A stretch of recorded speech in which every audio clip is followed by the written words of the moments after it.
Why don't you give me a sign, like the sea that leaves a trail along that shore? It's not your problem, it's mine. Everybody thinks that I'm okay. Sometimes I think I am too. I'm on the outside looking in, I'm waiting for the shockwaves to begin. Oh, won't you let me hold you for one time? Just a rainy day in a London cafe, a London cafe. So give me one last serenade.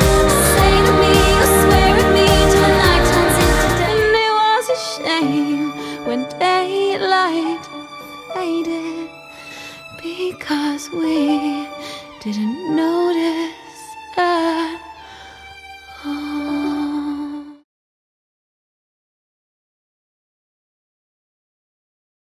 Hello, I'm Sophia Jessica, and welcome to the Fan Carpet. It's such a pleasure to speak to you. I've been wanting to speak to you for a while now. I spoke to your brother back in February. I know. I'm happy we're able to do this now too. Finally. Yeah. Awesome. And we got plenty to talk about because you were just back on the Flash last week. So yeah. I know. Yeah.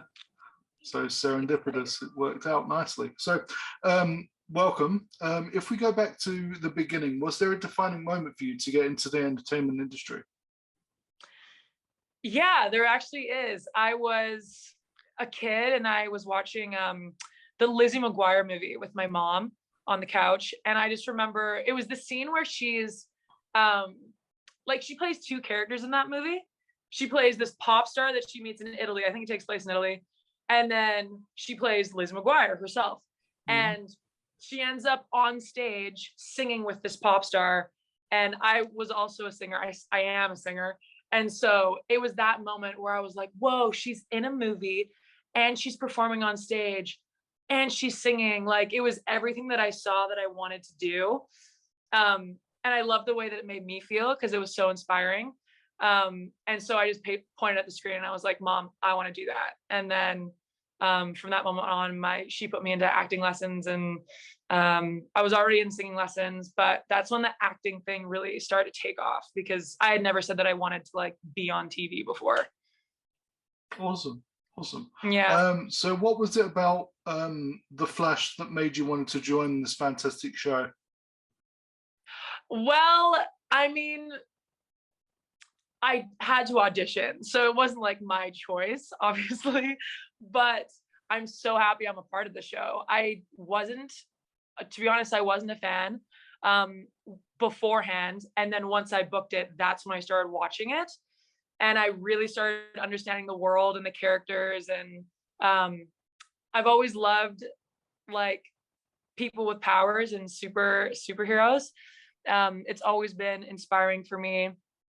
And I've always wanted to play someone with powers, whether it's good or bad. And so I was just really happy that I got to be, a villain wearing like this sick motorcycle suit, burning people alive. I mean, that's just fun actor things to play. Because she's really cheeky too. Like, my character's really cheeky and she knows how good she is and she likes to fight. And so I'm really happy to be a part of it. And I like that I get to fight too.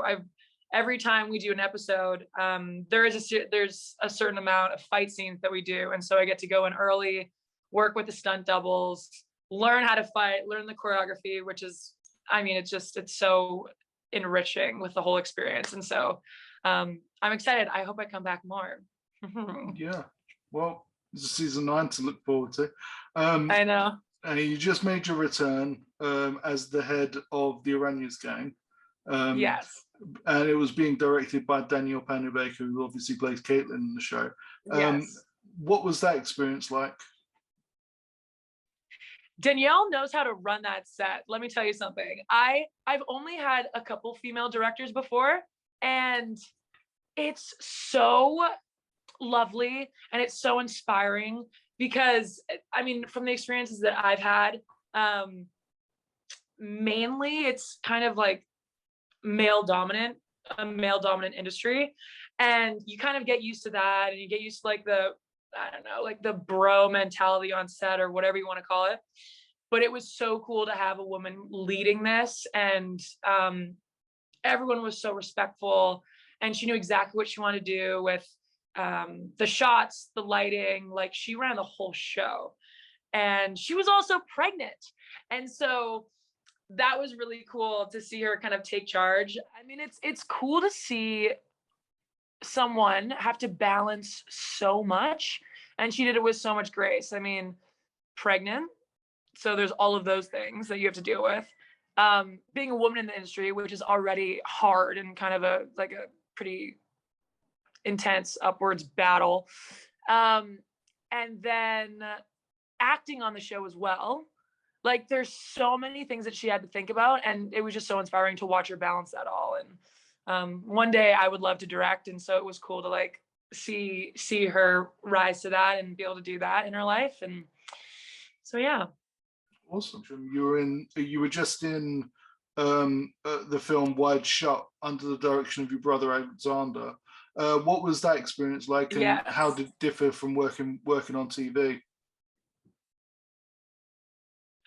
Okay, so Alex and I, we worked really well together. Because obviously we are brother and sister, but there is some of that like brother sister banter and like rivalry that you're always gonna get, just because we know each other so well and we know how to push each other's buttons. But it was really fun because we've actually been working together our whole lives when it comes to the arts, and we share the same sense of humor as well. And so, I mean, he's been helping me with my auditions my whole life. Like, I'd always go to him, ask him questions, he'd give me guidance. And we were always in school plays together. And so we like at one time we were in Alice in Wonderland, and he played I played the March Hare and he played the Mad Hatter. And so we play like best friends who take over that entire tea party. I don't know if you remember that scene, but everyone's like high on tea, basically. It's like the weirdest scene in the entire movie. And so we really know how to do it, which is really nice to see it translate into film and TV. We also went to the same college together. And so it was a really cool experience to finally do it in the professional realm. It also only shot for 10 days, if I'm correct, 10 to 12 days. So it was very short shoot. We were in one location, one house, 3 characters. Mm-hmm. And we only had a crew of like, I'm going to say maybe like 16 people. And so it was a very intimate set, which really allowed us to take our time. And you probably know this from talking to Alex. He's a very artistic thinker. And so it was really nice because you could tell that this was his baby, and he really got to like take all the juice out of it and just like give it everything he got. So that would be the main difference between film and TV. TV, you know, you got to be paced up. You got to make the commercial breaks. There's a whole timing game that you have to fall under. Whereas film, I mean, you get to kind of decide how exactly you want to present it. And so it was a great experience. Awesome. It's like camp. Yeah. Awesome. And what particularly about your character stood out to you when you're taking on the role? Emmy, I like that she was a regular girl who was damaged. You know, she was kind of collateral damage with her parents and all the, you know, her father's actions and his behavior. And it was cool to explore how someone could be affected by that, but with that longing of wanting to be close to that person again and wishing that you could have that relationship with your dad. I mean, we all want that, right? We all want to feel close to our parents, whether or not that is, you know, your truth. But I really like the complexity of that and her deciding to kind of get payback. I mean, she was so layered, and that's what I really liked about her. Awesome. Can you talk about some of the challenges that you faced while making Wild Shot? Well, I was so scared from Baytash's performance. Like when I was tied up, because I was tied up for quite some time in that movie. And he was so convincing. And even in the rehearsal process and behind the scenes, he was locked in with this, I mean, just the energy of the character. And whereas I was kind of trying to be like, keep it light until we got there, until we got in that moment, because that usually helps me. But when we were there, I was just like, oh my God, like this guy is terrifying. I hope he doesn't like decide to be experimental and like, I don't know, take things too far or whatever. I was like, I definitely thought that we were in the moment completely. I didn't know what he was going to do. And so that was crazy. That was definitely a challenge. But other than that, I mean, it was just fun, you know?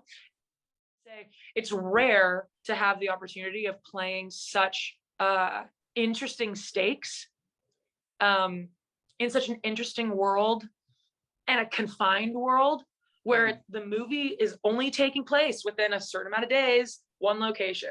And so it's really cool as actors to have to deal with stuff like that and really get through it. This isn't a massive plot, not a ton of events take place. So it felt like we were doing a play, which made that amazing. Awesome. Yeah. Is that one of the memories that you'll take away from you for the rest of your career? 100%. My brother and I were like, we're gonna be the Gyllenhaals, like Maggie and Jake, or Billy and Phineas. Like, we definitely want to keep working together. And it was so exciting that this was the first. I actually had a movie offer. This is so hilarious, but I had a movie offer to be the lead in a TV movie, and it was shooting the exact same dates. But I had already signed on to this project with my brother, and this was his baby. This was his passion project. It had become mine. And my agents were like, I mean, well, it's your brother. Can you just like move the dates around? And I had to make it known that like, this is the one I'm going to do. And I will just like forego any other things that come in the way of this project, because I know that for Alex and I, like, this was the most important part of the start of our journey. And I wouldn't want anyone else to play Emmy, because this was, I mean, it was the first time that we could really come together and like put something out into the world. And so that was the most special thing ever. So yeah, I will take it with me forever. Awesome. So what is your preferred genre, and do you have any favorite films? Ooh. Wow. Okay. Interesting. I like most genres. I think I'm going to say my favorite movies are usually action, adventure, survival movies, like Interstellar. I mean, that's like sci-fi, but it's still action, adventure, survival. And a role that I would love to be in would be like Katniss Everdeen in The Hunger Games, or like Laura Croft, or Pirates of the Caribbean, something fun, adventurous, like a heroine, if that makes sense. I also would love to do more comedy. I've always loved comedy. I was on a sitcom before. I want to be on another one. Like, that would be the dream, I think. But as far as the movies that I love watching, big epic plots, basically Christopher Nolan every single time. Awesome. Yeah. Now you've worked with some great talented people, not just on The Flash, but also in Wide Shot. Do you have a wish list of who you'd like to work with? I would love to work with Florence Pugh, Jake Gyllenhaal. He's always been my favorite for a very long time. And I think the last one would be Kate Winslet. Yeah. Awesome. Yeah. Awesome. So obviously look into the future. What does the future hold for Wide Shot? I know it's on Amazon at the moment. I don't know. I don't know what the future may hold. It's out in the world. You can watch it now. I think it's kind of on to the next. I mean, my brother, he's always moving. Like, he has one project on the way, and then meanwhile, he's writing 5 more and talking about collaborating on always the next 5, you know? So I don't know, but I hope that it has a long run, a long life. I know we were going to do the festivals, and COVID really screwed that up because, you know, the huge fun part of festivals is going to these cities, networking, sharing your film, being amongst other artists and filmmakers and creatives. But to just like sit on a laptop, submit your film, and then watch it on your screens at home, I mean, that kind of took away the magic. So ended up on Amazon. I know it's been nominated for a couple of Leo Awards here in Vancouver for cinematography, and then Baytash, Best Supporting Actor, and then there's something else, one more thing, Best Screenplay. So that's exciting. Do you think Sunshine will return to The Flash? Obviously, we've got season 9 to look forward to. And is there any character, any other character that you'd like to do more with or work with?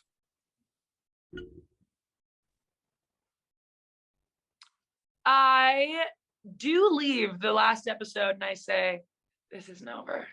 Yeah, you do. And so I hope my character comes back. I don't know yet, but I'm crossing my fingers because I feel like Sunshine could do a lot of damage, which I'd love to see personally.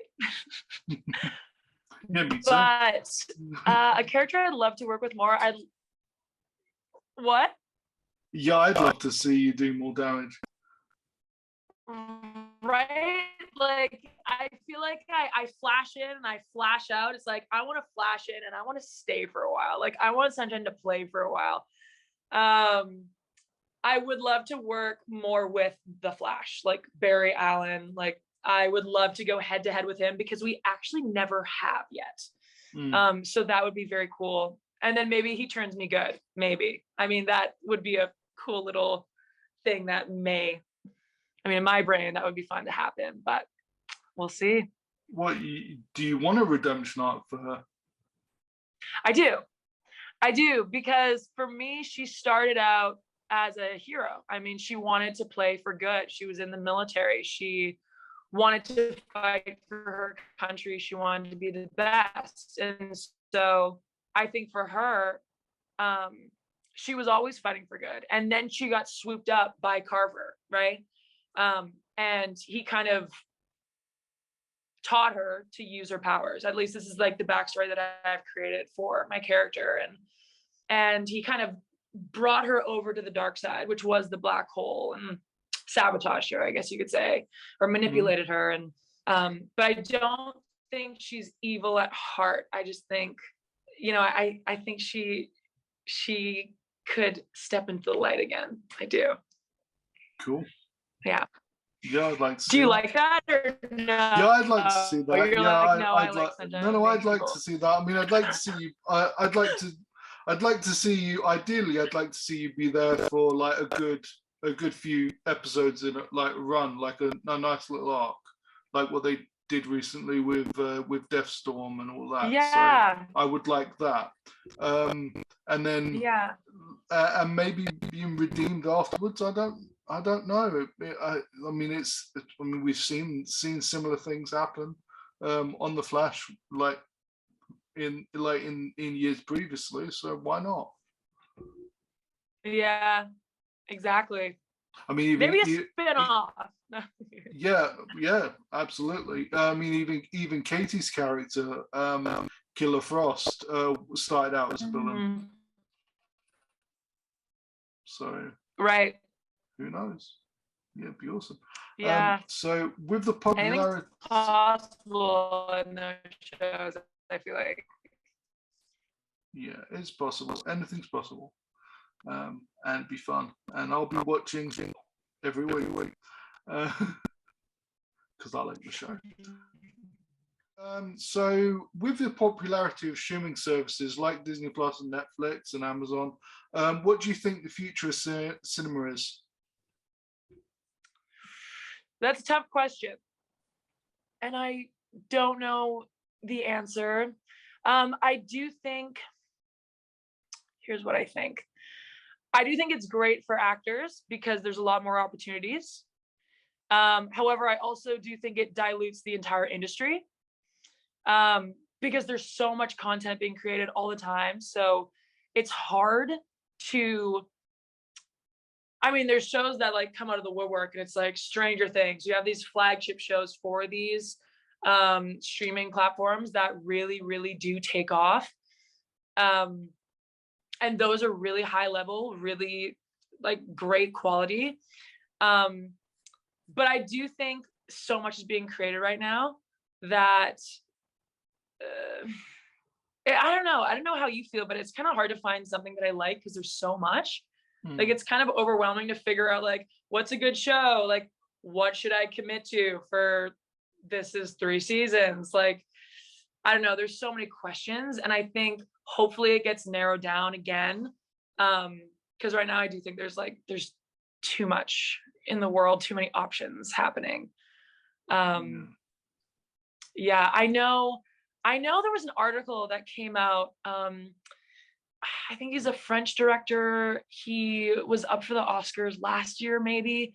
And he was saying he was bashing all of the streaming platforms because he does believe that it's ruining cinema because people aren't going to the theaters anymore, right? Like there are those big movies that drag people to theaters, like Marvel and I don't know, those massive ones that have like already an attached audience.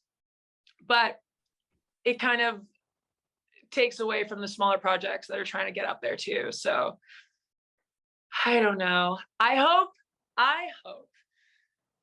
we can find a middle ground. I do. And I kind of hope it goes back to the way it used to be. Yeah. Yeah. What do you think? I like both. I recently saw Top Gun Maverick in the cinema. That was great. Good.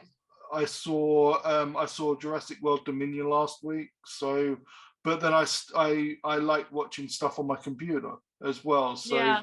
I mean, I've got Netflix, I've got Disney Plus, I've got Now TV, I've got Amazon Prime. So, there's no shortage of things for me to look to watch. The main problem is that you tend to spend half an hour trying to find something, like to figure out what you even want to watch. Yeah, trying to decide, and then you just think, oh, I'm not going to watch a film because it's getting a bit too late. So you end up watching a series. Which series is it going to be? And then before you know it, it's like time to go to bed. So yeah. No, I know. I do that all the time. Just browsing. I spend my night browsing, and I'm like, great, that was fun. You know, watch a couple trailers, and I'm like, over it. I guess I'm just gonna go to bed. Yeah. Easily done. I know. So, what are you hoping audiences will take away from Wide Shut when they see it? I hope they see that yes, it is a home invasion movie and it is a thriller, but I do hope they see the power of relationship and forgiveness. And, you know, at the end of the day, like connection is really all we have, and the people in our life is all we have. And so just to remember that this movie at its core is all about heart and having heart. And yeah. Awesome. And what are you working on presently that you're allowed to talk about?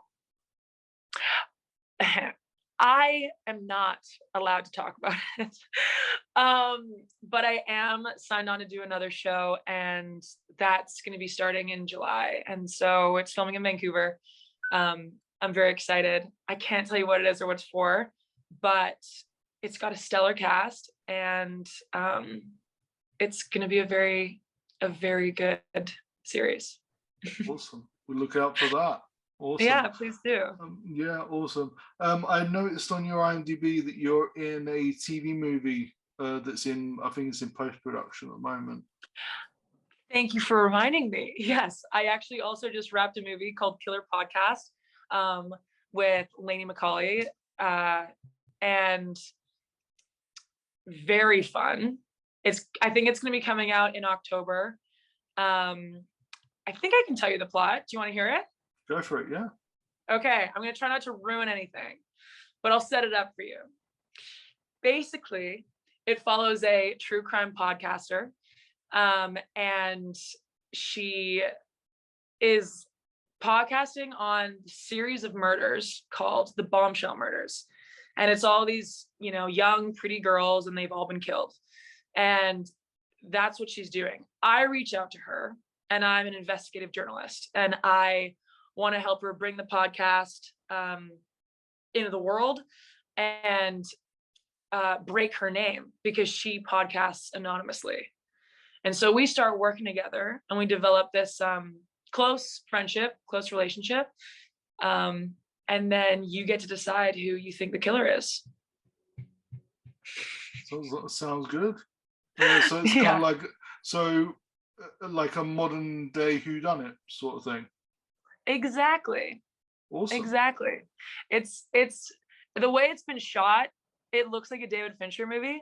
So it's very exciting. It's the cast and the crew, it was amazing. We shot out in Kamloops for a couple weeks, which is kind of in the middle of BC, and it's this very small kind of Western town, and they don't do a ton of filming over there. So it was cool to have a movie filming there and hiring a bunch of locals, and it was a cute little experience that we all got to have. And in a way, it kind of felt like Wired Shut, because it was me, Lainey, and then our other co-star, and it was basically the three of us for the 3 weeks. There's 3 true leads, and everyone else just kind of pops in and out. And so we got to really know each other well, and I think that'll translate on screen as well.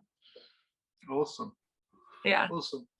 So where can we find you online to keep up with everything you're doing? Ooh, I'm pretty active on my Instagram, which is @nsharpie. That's where I post everything: life, acting, music. I do have a music page called @Frankie Sharp Band, because I'm releasing music now. And I have another one on the way, which is going to be very fun, and it's going to come out soon. It's called Bonnie and Clyde. And then what else? I do a Facebook page, and I think those are the best ways for sure. Was music your first love, or was acting your first love? I started singing before I was acting, so I have to say that music was my first love. Awesome. Yeah. Are you releasing anything soon? Yes, it's the song. It's called Bonnie and Clyde, and it's basically about wanting to be, or it's about fantasizing about being in a dangerous, epic, free, wild romance, where you would do anything for each other, and you'd even die for each other, because you're so passionate about your life together. And that's exactly what happened with Bonnie and Clyde, right? They risked it all. And so that's basically what it's about. I had so much fun writing it. I wrote it on that piano right over there, awesome. Which is very out of tune, but song sounds great.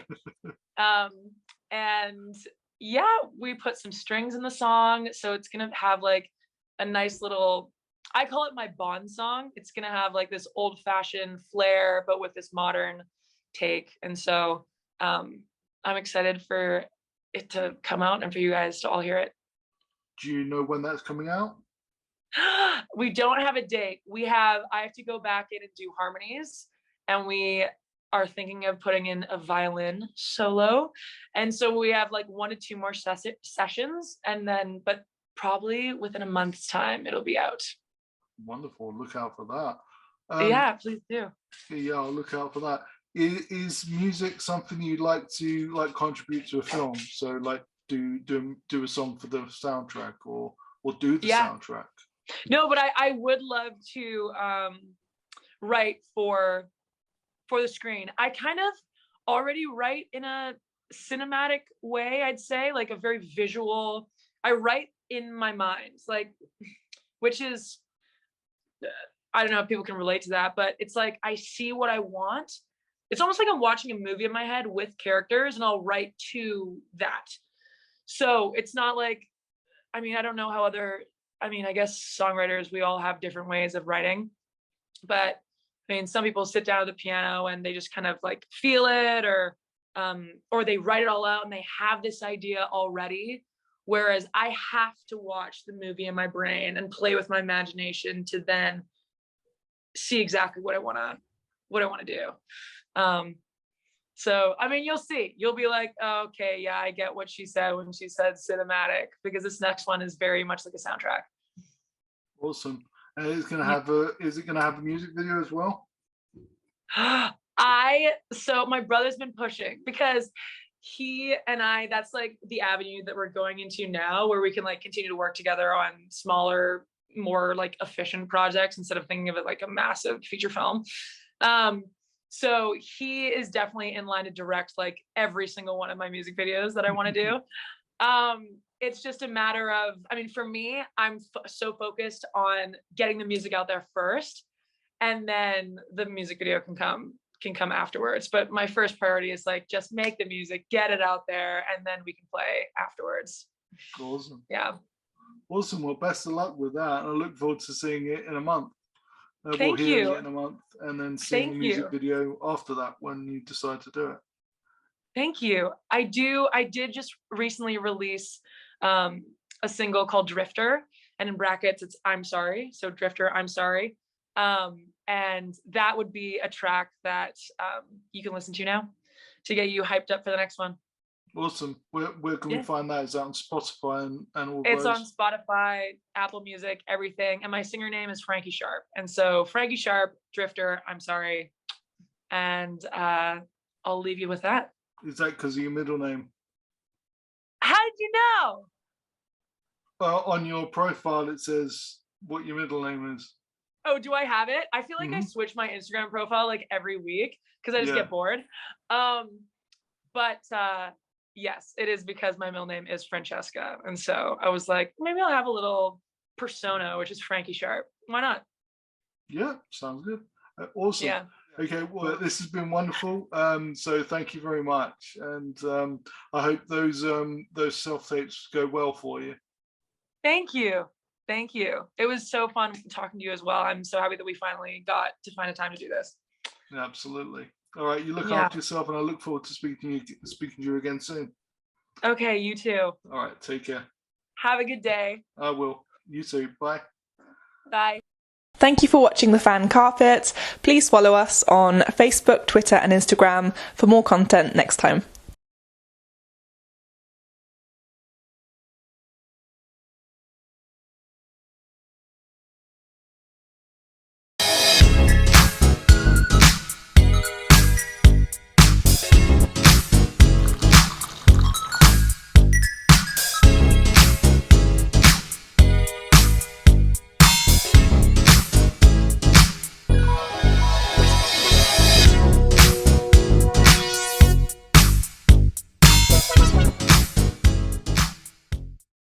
I'm here on the largest of the Balearic Islands, Mallorca. With the turquoise waters of the Mediterranean Sea, beautiful mountainous landscape, the thriving city of Palma, quaint little market towns, a growing number of luxury hotels, it's no surprise that the likes of Audrey Hepburn and Elizabeth Taylor like to holiday here. So come and join me as I take you round Mallorca.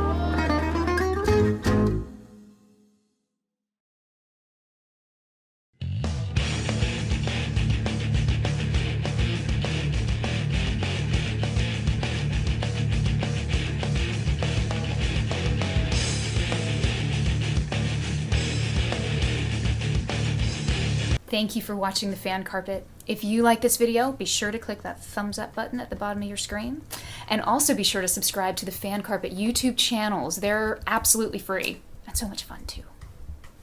Be sure to check out the official website, thefancarpet.com. Also, you can follow us on Facebook, Twitter, and Instagram to stay up to date with reviews, competitions, the latest news, and so much more.